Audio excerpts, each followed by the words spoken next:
দাঁড়িয়ে আছি। আমাদের কাছে কষ্টটা মনে হচ্ছে না, আমাদের কাছে জিনিসটা ঈদের মতন মনে হচ্ছে যে আমাদের মধ্যে আজকে কিন্তু আমাদের জন্য ঈদের মতন লাগতেছে। এই রোদ্রের ভিতরেও দাঁড়িয়ে আছে শুধুমাত্র ম্যাডামকে একটি পলক দেখার জন্য, এবং আমরা ম্যাডামের কাছ থেকে একটি প্রত্যাশা করি ম্যাডাম যেন দ্রুত সুস্থ হয়ে আমাদের মাঝে ফিরে আসে এবং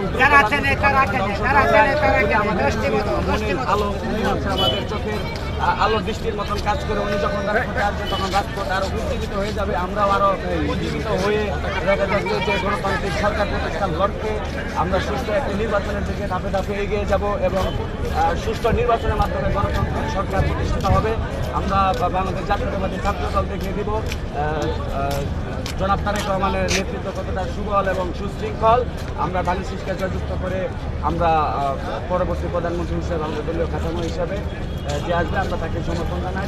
তারেক রহমান আমাদের লক্ষ্য এবং টার্গেট একটাই, আমরা ধানের শীষকে বিপুল ভোটে জয়যুক্ত করবো জনগণের। ইনশাআল্লাহ, ইনশাআল্লাহ, ইনশাআল্লাহ। ধন্যবাদ। বাংলাদেশ ছাত্র দল জিন্দাবাদ।